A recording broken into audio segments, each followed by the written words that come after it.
Les manifestations et les initiatives organisées dans le cadre de la lutte des violences faites aux femmes se poursuivent à travers tout l'archipel. Ce matin, c'est la communauté d'agglomération Cap Excellence qui a organisé une conférence sur le droit des femmes. Une occasion de susciter des témoignages, des échanges de savoir-faire ou de même la mise en avant de compétences particulières avec des intervenants engagés du fait de leur rôle ou leur fonction dans la société. La conférence s'achève d'ailleurs en ce moment. Nous retrouvons sur place François-Joseph Housselin et Ludovic Guédu. C'est peut-être en quelque sorte une conclusion que Cap Excellence a voulu dresser sur tous ces jours où nous avons parlé des violences faites aux femmes et de la lutte qui doit s'organiser, qui doit se fédérer pour pouvoir éradiquer ce phénomène de société.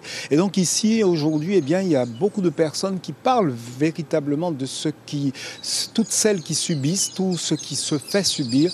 Mais il y a aussi celles qui essaient de montrer qu'il y a peut-être des solutions. Et parmi ces personnes, il y a Chantal Dagneau. Chantal Dagneau, bonjour. Bonjour.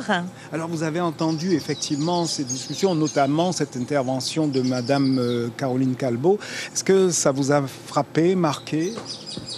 Alors, effectivement, son intervention était très intéressante et très révélatrice de ce qui se passe aujourd'hui.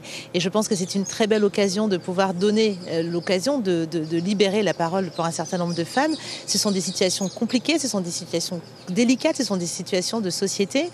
Et c'est vrai qu'en finalement, quand ça se passe, quand il y a de la violence comme ça, c'est toute la société qui en prend. Bon, maintenant, qu'est-ce qu'on fait de ça ? Alors justement, je le disais, que vous êtes là pour pouvoir montrer aussi autre chose, une porte de sortie. Il y a des femmes, par exemple, qui vivent d'une violence au sein de leur couple, parce qu'une violence économique, comme on dit, et vous êtes là aussi pour pouvoir dire il est possible de s'en sortir, il est possible d'aller plus loin. C'est d'ailleurs la vocation que vous vous êtes donnée. Exactement. À l'intérieur de l'association que je préside, la plateforme mondiale des femmes entreprenantes, qui est née en Côte d'Ivoire aujourd'hui, et je préside les 20 pays là-dessus, j'ai des femmes aujourd'hui qui se retrouvent dans cette justement violence économique où elles ne peuvent même pas ouvrir un compte bancaire, par exemple, alors qu'elles sont en train d'être dans la croissance et dans l'autonomisation financière. Alors mon rôle, c'est de pouvoir justement, les sensibiliser sur le droit, qu'en fait elles ont le droit, et de ne pas se victimiser par rapport à ça, c'est leur permettre d'avoir un champ des possibles, tout simplement. Par la solidarité, par l'entraide, ensuite par le réseau, concrètement, de manière pragmatique, en tant que juriste, effectivement, de pouvoir aussi les accompagner sur ce sujet-là, et de leur donner espoir, mais de manière aussi à apporter des solutions concrètes, réellement, sur des possibilités de pouvoir stabiliser. Ça ne résout pas tout. Ça n'enlève pas ce qui s'est passé, mais la violence économique est quelque chose de plus en plus crucial aujourd'hui. Et notre rôle, c'est vraiment de pouvoir leur donner, rendre possible. C'est vraiment le mot. On n'est pas de l'idée, c'est des choses très concrètes, très pragmatiques.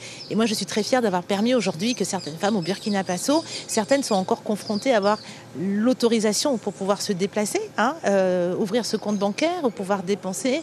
Et quand on a pu aujourd'hui, grâce à un programme financé par la Banque mondiale, ranger en fait ces dernières restrictions, je pense que c'est quand même un succès. Et c'est des petits pas, comme on dit, des petits pas pour l'homme et un grand pas pour l'humanité, et j'en suis très fière d'y contribuer en tout cas. Merci Chantal Dagneau. Alors si vous avez envie de faire ces petits pas, Chantal Dagneau, vous pouvez la trouver sur Internet, sur les réseaux sociaux, parce que justement c'est là où elle fait savoir ce qu'elle peut faire pour les autres.